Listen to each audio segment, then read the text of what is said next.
Hello everyone, welcome to GGN. Today is Friday, June 29th, 2012, and I'm Darko. This is my website, ggnonline.com.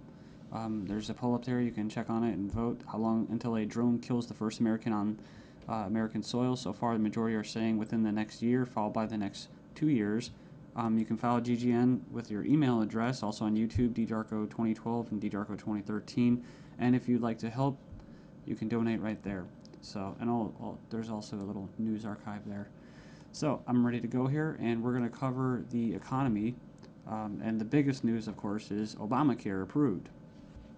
It was kind of shelved for a while there, and now it's back from the dead. So, and a little bit of eugenics, because you have financial warfare, and then you have social warfare, you have eugenics, and it kind of all just is immersed, right, in the same global agenda. So it says here, Obamacare approved, IRS to force Americans to buy health insurance. It says it's a victory for Obama and a travesty for the middle class. The Supreme Court upheld Obama's health care mandate, empowers the IRS to begin to regulate America's health care by 2014. Expect IRS thugs armed with shotguns knocking at your door to fine you almost $700 a person or $2,000 per household for failure to purchase health insurance. If you fail to pay the outrageous fine, expect to be sued by the IRS. It says here that revised healthcare laws remove the penalty of almost $250,000 in imprisonment up to 5 years.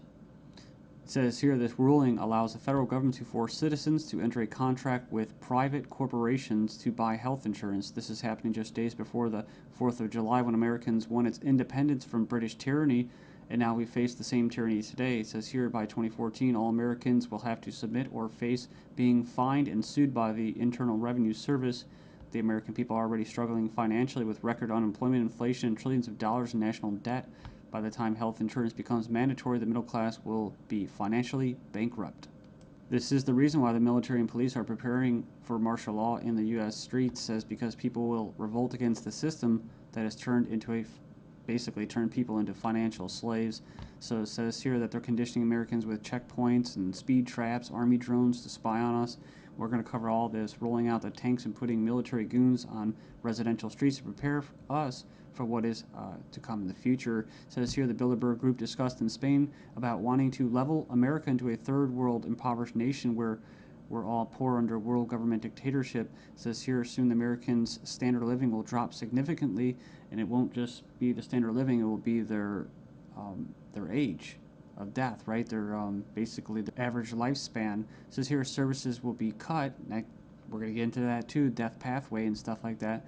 Taxes will be increased until we become so poor that we are unable to fight, and resistance will be futile. As Americans issue split decision on healthcare ruling, nearly 2/3 believe politics played too great a role. So it says Americans are sharply divided over Thursday's Supreme Court decision on the 2010 healthcare law, with 46% agreeing and 46% disagreeing with the High Court's ruling that the law is constitutional. Then you have from the Daily Bail, Obamacare complicated. Check out the flow chart. And yeah, there's our buddy, the IRS, right there. But it's just a god-awful mess. And you have Secretary of Health and Human Services in the middle. All these different vested interests, all these different bureaucracies. And the biggest invested interest that helped write the bill was the insurance companies. And they're the ones that are going to basically, how could you say, not profit. Well, they will profit, but they're going to get the best advantage from this, right?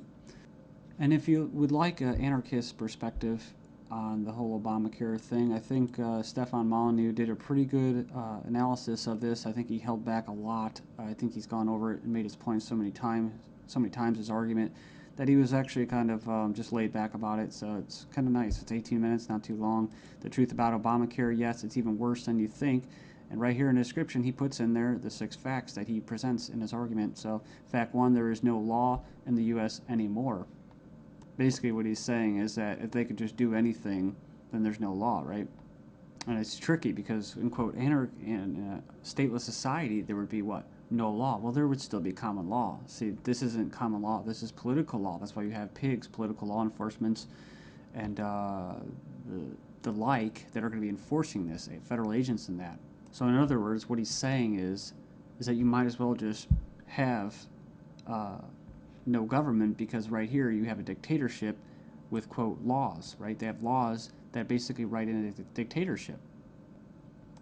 So we have here Obamacare is an admission that all previous government health care programs have failed. So, and this is true. I remember the recording, about Nixon and stuff like that, getting people on Medicaid. It doesn't really matter whether it's good or not. And in fact, costs have already doubled from initial estimates, and that's usually how it works. As soon as this gets closer to fruition, oh yeah, some hidden costs. Sorry, guys. Fact 4, 70% plus of healthcare issues result from individual choice. So the thing about it, he's talking about smoking, drinking, eating basically a lot of bad food and stuff like that. You can actually help. But a lot of these people that are going to, quote, benefit from this are not going to be doing anything to help their own health, right?